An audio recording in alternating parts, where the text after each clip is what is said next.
beneran tuh saya liatin itu dia noleh pelan-pelan dan nggak tahu dia senyum apa enggak, saya nggak peduli ya. Dia kayak apa ya, noleh, tapi nolehnya nggak spontan gitu, nggak, tapi pelan-pelan gini. Saya praktekin dia nolehnya ya gini, pelan gini. Nah pas dia hampir noleh ke sini, ladies and gentlemen, welcome to my videos.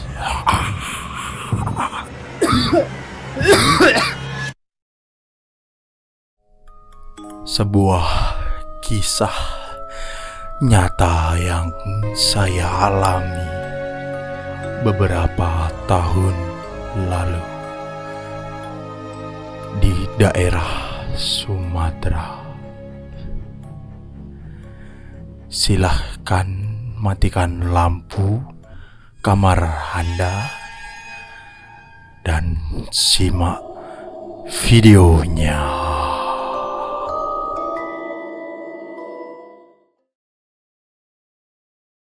halo semuanya, assalamualaikum warahmatullahi wabarakatuh. Di sini saya akan menceritakan beberapa kisah. Mungkin di video kali ini saya akan menceritakan satu kisah, yang lainnya akan di next video. Jadi kisah horor yang saya alami ini terjadi pada tahun 2018, tepatnya bulan April 2018. Kali itu saya berada di sebuah asrama yang saya tempati ini kedengarannya mungkin agak mistis ya. Udah dari beberapa tahun yang sebelum saya tempatin, memang asrama saya itu udah terkenal angker di masyarakat sekitar. Jadi saya akan menceritakan gambarannya dulu. Asrama saya itu tepatnya di Sumatera, di sebuah daerah lah, di pelosok gitu. Jadi kanan asrama saya itu adalah rawa, depannya itu ada sedikit hutan dan sawah, terus sungai. Kirinya adalah rawa juga, belakangnya rawa. Hanya ada satu akses masuk ke asrama tersebut, bisa dilewati mobil, motor, ya agak besar lah, space-nya agak sedikit besar gitu. Karena saya ingin menceritakan beberapa kisah di asrama, makanya saya akan menggambarkan asrama saya dulu ya. Tadi sudah saya sebutkan lingkungannya, saya akan ceritakan detail-detailnya dulu. Jadi asrama saya itu 4 lantai. Lantai pertama itu adalah untuk perkuliahan saya. Lantai kedua adalah untuk mahasiswi putri. Dan lantai ketiga adalah mahasiswa putra. Lantai keempatnya itu jemuran dan ada tetmon. Kalau nggak ada yang tahu tetmon, tetmon itu seperti tampungan air ya. Jadi mesin dari bawah itu dialirin tetmon atas gitu, untuk disalurin ke WC. Setiap ujung gedung kami di lorong-lorong tersebut itu adalah kamar mandi. Ada beberapa kamar mandi ya. WC itu ada 8, kamar mandinya 8. Setiap lantai itu ada dan berada di ujung. Nah, di sebelah kamar mandi itu adalah ada tangga yang memutar itu kecil, itu untuk akses dari tiap lantai ke lantai 4. Nah di tengah-tengah, bukan di tengah sih, ada beberapa meter itu dari kamar mandi itu kamar, dan sebelah kamarnya itu tangga untuk dari lantai 1, kedua, ketiga itu tangga biasa. Dan ada 2 tangga dari kanan dan kiri, karena asrama saya itu panjang. Nah, itu udah saya detailkan asrama saya ya. Nah, saya akan mulainya dari awal saya berada di asrama tersebut. Jadi untuk saya karena saya itu awam akan hal-hal mistis seperti itu, saya merasa nyaman-nyaman aja sebenarnya berada di asrama itu. Cuman ada beberapa teman yang menceritakan ada apa saja yang di asrama tersebut. Saya sangat menghormati keberadaan mereka agar mereka tidak mengganggu aktivitas kami yang selama di asrama tersebut. Pada tahun 2018 awal kami pindah ke asrama tersebut. Saya memilih kamar atas rekomendasi dari teman saya, orang Sumatera juga. Dan dia yang tahu isi semua yang berada di asrama itu makhluk-makhluk astral yang berada di asrama tersebut. Ya bisa disebut dukun lah. Karena saya sekamar dengan beliau, jadi saya ikut aja aturan apa yang aturan beliau lakukan ya. Berikan kepada saya itu saya ikutin aja lah. Lambat laun saya kuliah masih berjalan. Kemudian tepatnya pada bulan April 2018 kalau nggak salah ya, saya lupa bulannya apa. Itu satu kawasan kami mati lampu selama 3 bulan, 2 bulan setengah lah. Bisa dihitung 3 bulan. Jadi untuk orang-orang yang mempunyai uang lebih itu yang dari luar Sumatera bisa balik ke daerah masing-masing, dan orang asli situ ya pulang ke rumahnya lah. Karena saya orang Jawa dan saya duitnya tipis ya, cuma cukup buat hidup, jadi saya memutuskan tidak pulang. Walaupun asrama saya gelap, tapi saya tidak pulang. Modal nekat. Nah, saya berada di situ bersama 4 teman saya ya. 2 cewek dan 2 cowok gitu. Sebut saja nama yang cowoknya itu G, Mas G itu karena Jawa juga, dan Mbak N karena Jawa juga, dan satunya adalah kepala asrama putri saya gitu. Jadi ketua asrama putri itu memutuskan belum pulang karena ada masalah yang harus diurus gitu, masalah perdata. Jadi selama saya tinggal di asrama tersebut ya gelap-gelapan gitu. Jadi kami memutuskan untuk kumpul di satu titik gitu, tepatnya di depan pintu masuk ke asrama.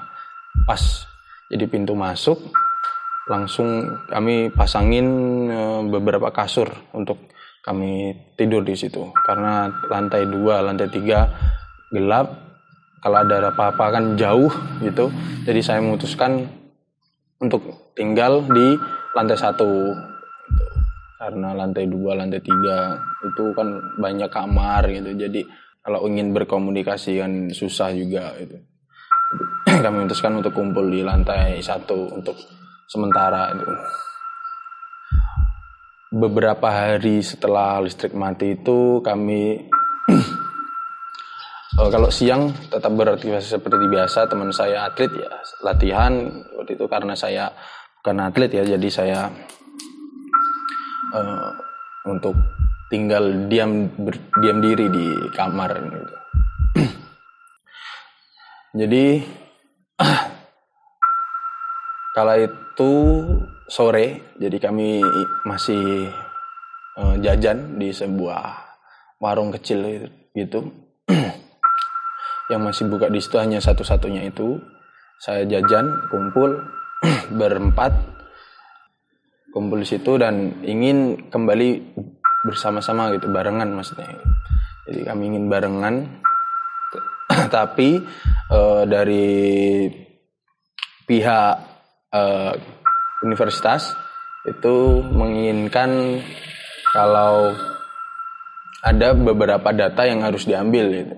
Jadi yang disampaikan hanya ke kepala asrama saya yang cewek gitu. Karena cewek dan dia menurut saya penakut ya, sangat penakut. Dia meminta tolong untuk ke beberapa teman saya karena masih berada sama teman saya itu, belum, mereka mau menemani kami sebelum kami memutuskan untuk tinggal di asrama untuk tidur. Jadi kepala asrama saya itu minta tolong kepada saya untuk menemani dia mengambil berkas di asrama karena kondisinya malam itu hujan dan itu udah sekitar jam 9:30, jam 10 itu. Kami memutuskan untuk berdua karena motornya cuma ada satu, jadi kami berdua. Jadi kami memutuskan untuk berdua saja menggunakan motor karena jauh, tempatnya agak jauh dari asrama saya dan gelap. Kalau jalan kaki itu menurut saya kurang worth it ya. Jadi jalan kami itu selama perjalanan ya pelan-pelan itu karena gelap, hanya satu cahaya motor saya yang hidup gitu. Jadi selama perjalanan yang nggak ada apa-apa karena saya nggak bisa melihat apa-apa ya, bisa melihat hal-hal seperti itu. Jadi saya biasa aja lah, biasa aja, masih biasa, belum ada pikiran negatif. Mohon maaf kalau ada azan karena di sini waktunya sholat asar ya. Kita break dulu, lanjut nanti.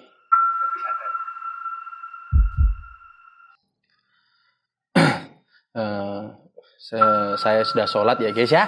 Kita lanjut lagi. Jadi selama perjalanan belum ada pikiran negatif, ada pikiran inilah mau ketemu ini, mau ketemu itu, ada kejadian apa-apa belum, sama sekali nggak ada. Tapi perasaan takut itu pasti ada lah, namanya juga manusiawi kan. Ya, sesampainya di asrama saya kaget. Kenapa? Karena pintu asrama awalnya itu saya tutup dan saya kasih rantai, terus saya gembok, itu terbuka. Takutnya pertama saya itu maling ya. Apa mungkin saya lupa atau kawan saya nggak cerita kalau pintu itu udah dibuka sama dia apa gimana, saya nggak tahu ya. Tapi waktu itu ya memang kejadian seperti itu. Jadi pintu itu udah terbuka lebar dan gemboknya itu di bawah, rantainya di bawah. Takutnya saya pertama sama maling ya. Kalau maling ya sudahlah, berantem aja yuk gitu kalau maling. Kalau hal-hal seperti itu ya saya mohon maaf nih, saya kabur gitu. Karena saya takut juga kan. Nah, sesampainya di situ mematikan motor, parkir motor, saya jalan. Nah, saya tanya ke kepala asrama cewek saya bilang gini, di mana tempatnya berkas-berkas tadi? Dia jawabnya, kita ambil kunci dulu kak di lantai 2 di kamar saya gitu. Jadi dari masuk pintu, kemudian mau ke lantai 2 kan lewatin tangga biasa nih, tangga yang saya sebutin tadi. Jadi kamar dia sebelah kanan, bagian bangunan yang kanan. Jadi kami masuk pintu terus belok kanan gitu. Belok kanan langsung naik ke tangga. Tangganya itu V ini. Jadi ke atas terus ke atas lagi ini. Dan kamarnya itu tepat pas di depan tangga. Jadi nggak lama lah ngambil kunci itu. Masuk kamar ngambil, turun lagi ya. Saat naik itu belum ada pikiran ada hal-hal aneh itu. Tapi sampainya mau ke tangga yang naik ke lantai 2, ngadep di depan kamar itu udah gelap gitu, cuman flash HP aja, dia hidupin flash HP, saya juga flash HP itu. Jadi agak silau lah karena depan saya kan orang gitu, orangnya yang cewek tadi ngidupin flash HP-nya gitu. Jadi fokusnya ke cuman ngambil kunci terus turun gitu. Nah, tiba-tiba pas saya ingin naik ngambil kuncinya itu, dia bilang, nanti jangan tinggalin saya ya gitu. Nah, saya juga di situ takut. Kenapa nih? Dia lihat apa kan? Pikirannya kemana-mana jadinya kan. Nah, dia masuk ngambil kunci, kami turun. Nah turun dia minta duluan, kak saya duluan ya. Yaudah gitu, saya di belakangnya gitu, sebagai cowok kan di belakangnya lah mengayomi wanita kan, tuh walaupun bukan pacar saya, tapi saya melindungi lah, sama-sama asrama kan, namanya hidup bareng-bareng gitu. Jadi saya turun ke lantai 1. Nah, ruangannya itu berada di lantai 1 bagian bangunan yang kiri gitu. Jadi panjang, pintu tengah-tengah, ini kamarnya bagian kanan dan koperasinya itu di bagian kiri gitu. Jadi posisinya di kiri lah, dari pintu masuk ke kiri gitu. Jadi dari kami turun tangga langsung lurus saja, nanti lurus tinggal langsung ke kamarnya itu, ke ruangannya gitu maksud saya. Nah pas dia buka kunci, saya juga aneh gitu. Kunci itu agak susah gitu. Biasanya gampang-gampang aja, tapi hari itu agak susah gitu. Mungkin karena gugup, si ceweknya gugup apa gimana, apa cuma perasaan saya, tapi kunci itu dibuka agak susah gitu. Jadi minta tolong ke saya bukain juga agak susah dan agak mungkin 5 menit lah, 5 menit lebih bisa kurang itu pintu baru kebuka itu saya di situ. Jadi suasana itu sepi, sunyi, cuma ada suara kami berdua. Dan anehnya itu si cewek itu muter ayat-ayat Al-Quran itu. Mungkin dia takut apa gimana, tapi dia muterin itu surat-surat Al-Quran itu. Tapi saya lupa surat apa, tapi dia tiba-tiba muterin aja gitu. Spontan mungkin ya, saya nggak tahu. Tapi saya juga biasa aja lah. Mungkin pikiran saya ya aman gitu. Dalam lindungan Allah juga aman itu kan. Nah, dia masuk, ya saya nggak berani masuk karena menjaga-jaga kalau ada dari dalam asrama, udah di asrama terus tiba-tiba lari apa gimana kan saya juga nggak tahu kan. Pertama pikiran saya wah ada maling nih, hati-hati gitu kan. Nah, pas dia di dalam, saya kan di luar pintu, di lorong. Jadi lorong panjang, dari sepanjang lorong itu kanan kan saya ceritakan tadi kamar mandi. Nah, di sebelah kamar mandi itu kan ada tangga darurat. Nah, di situ gelap, jadi saya cuman flash HP kan nggak seberapa jauh nih, nggak jauh banget lah. Nah, yang saya tuh tiba-tiba dengar suara kayak kayak orang numpuk kursi. Jadi kursi buat kuliah itu ditumpuk-tumpuk tinggi gitu, kemudian dirobohin gitu, suaranya gundak gitu lah pokoknya, suaranya kayak gitu. Nanti dimasukin suara kayak gitu. Nah, pas di kejadian itu spontan saya manggil teman saya, masih lama enggak gitu. Saya panggilnya ya, Mbak masih lama enggak di dalam gitu. Dia bilang nanti aja Mas, sabar ya gitu. Saya kan takut nih, di posisi takut dengar suara kayak gitu, terus dia masih nanti ya udahlah. Saya masih dengerin, masih kepo lah. Jadi saya lihat kanan, lihat kiri gitu. Apa suara ini saya liatin. Saya niatnya mau samperin ke atas. Tapi posisinya saya ingat tuh. Awalnya saya udah jalan kaki tuh. Udah jalanin kaki. Terus saya mundur lagi. Saya ingat. Di situ gelap gitu. Saya sendiri nih di asrama. Cuma berdua gitu. Kok berani gitu kan. Saya putar balik. Untung gak sampai atas. Kalau sampai atas gak tahu lagi cerita dah. Dan saya putar balik. Kembali ke titik awal saya berdiri tadi. Teman saya tiba-tiba nangis di dalam itu. Saya tambah panik kan, Apa nih, teman saya kenapa nih kan? Saya kira dia ngelihat apa, terus dia kesurupan apa gimana kan? Saya takut nih. Takutnya saya dia kesurupan dan saya nggak bisa nolongin gitu.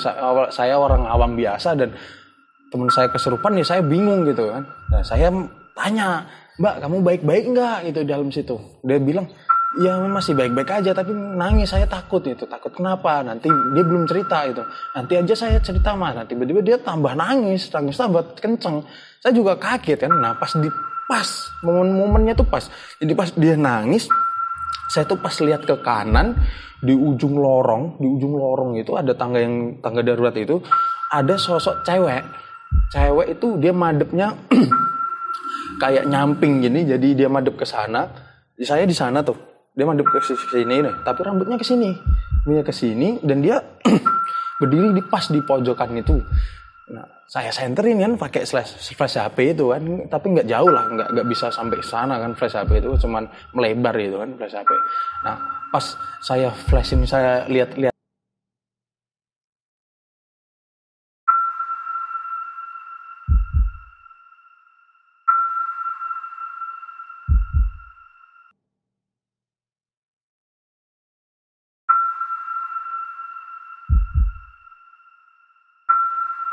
Olehnya ya gini.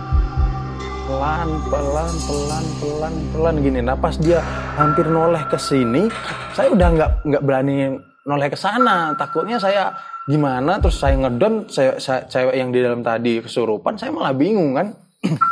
Nah pas cewek tadi dia nangis, tambah kenceng tangisannya, dia langsung lari ke saya, dan tangan saya tuh dicengkam gini nih, di apa ya namanya, kayak digaruk ini, diginiin, dia nangis, ayo pulang, ngajak pulang kemana gitu, karena rumahnya kan di situ gitu.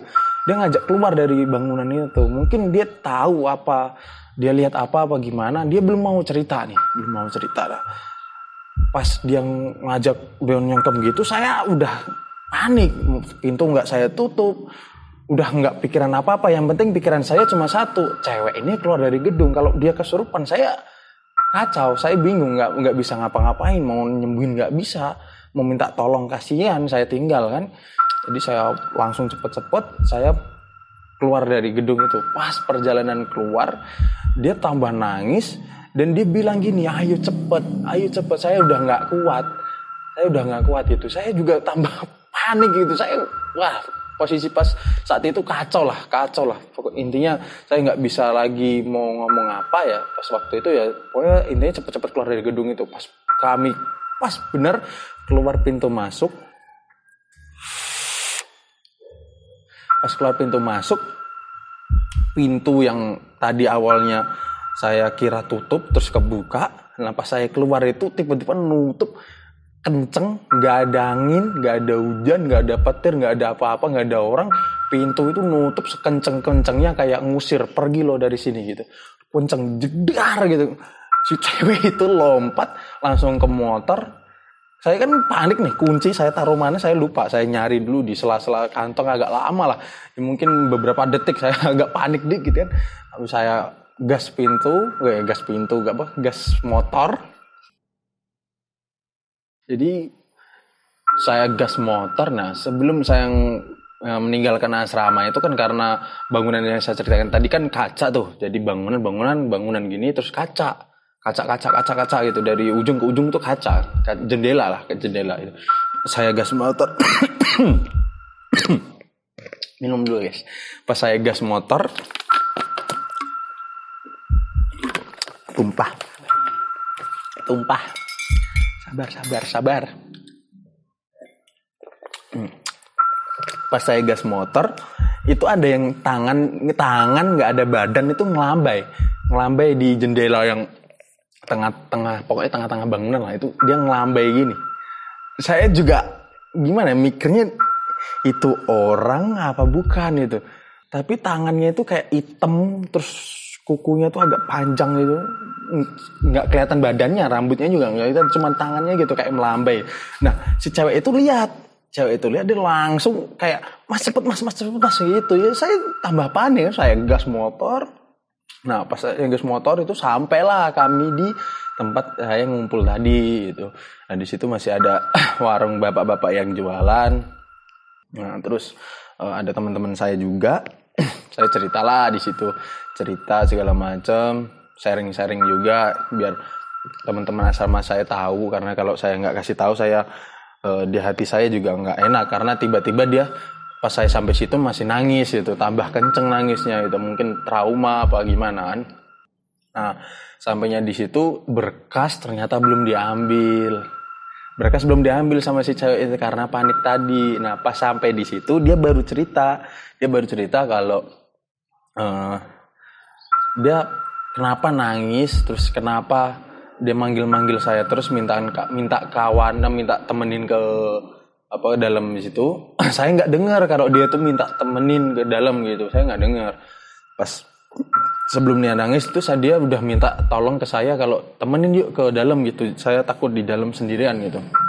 Saya nggak dengar, entah Mungkin dia pelan-pelan ceritanya, apa pelan-pelan manggilnya apa gimana, saya nggak tahu ya. Pokoknya saya nggak dengar apa-apa lah. Yang saya tahu dia cuma nangis, terus dia ngajak keluar dari gedung itu gitu. Sampainya di situ dia cerita kalau dia dibisikin di sebelah, pokoknya di kuping lah, di sebelah kuping dia dibisikin kayak dia manggil itu, ada yang manggil hai gitu, hai mbak ayo main gitu. Saya juga tambah gimana ya, pas denger cerita itu ya kayak linglung gitu, apa nih yang ganggu gitu, apa nih sosok apa ini. Karena teman saya sekamar yang saya ceritain tadi, yang dia bisa melihat-lihat kayak gitu, dia posisinya lagi di kampungnya dia gitu, jauh lah jauh dari kota saya tadi gitu. Nah sampai pas dia cerita gitu, dia ngomong dia takut mau cerita ke direksi kalau berkas itu belum diambil, karena deadline-nya itu sekitar jam 10-an lah. Itu pas kan saya cerita tadi setengah 10-an kan berangkat dari tempat tadi. Nah deadline-nya itu jam 10 harus dikumpul gitu. Nah posisinya itu dia belum cerita dan dia langsung minta saya untuk ngomong langsung ke orang-orang direksi gitu. Saya ngomong ke Pak, adalah Pak saya namain apa ya, Pak Alukart lah, Pak Alukart.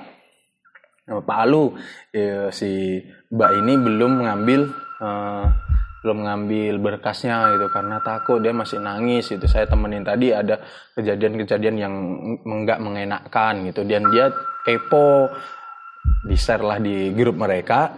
semua orang direksi itu nanya ke saya ada kejadian apa di asrama selama mati lampu ini ya, baru ini kejadiannya gitu, baru ada kejadian ini segala macam itu, ceritanya gitu sih. Terus dari situ kejadian itu orang direksi juga ngasih ultimatum ke kami, asrama itu jangan gelap, kalau gelap jangan dihuni. Terus jangan kosong pikiran kalau berada di sana, takutnya ada kejadian-kejadian yang lebih dari itu. Terus ya sering-sering ibadah. Nah dari kejadian itu asrama kami itu ketua senat kami mengadakan yasinan bersama itu, yasinan bersama setiap malam Jumat. Tujuannya untuk pertama untuk ibadah, yang kedua untuk mendoakan orang-orang yang nggak ada lah gitu. Nah besoknya kami udah tidak direkomendasikan untuk tinggal di asrama tersebut. Malamnya itu kami disuruh nginep di rumah salah satu dosen kami yang berada tidak jauh dari tempat kuliah saya, asrama saya itu. Pas habis itu ya masih biasa-biasa aja, masih fun-fun aja. Pokoknya pas kesana harus siang. Udah kelewat asar itu udah nggak ada yang berani lewat lah. Bukan berani lewat, nggak berani kesana karena kejadian tersebut ya. Jadi itulah cerita yang bisa saya sampaikan ya. Sedikit nanti sebenarnya ada cerita yang nggak kalah seru lah dari cerita saya tadi.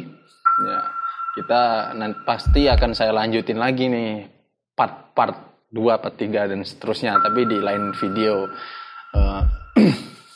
Untuk itu saya minta maaf kalau selama saya cerita itu ada kesalahan-kesalahan kata, karena saya orang Jawa ya, jadi saya medoknya itu ada, terus susah ngomong bahasa Jawa secara baik dan benar gitu, pas ada belepotan kemana-mana.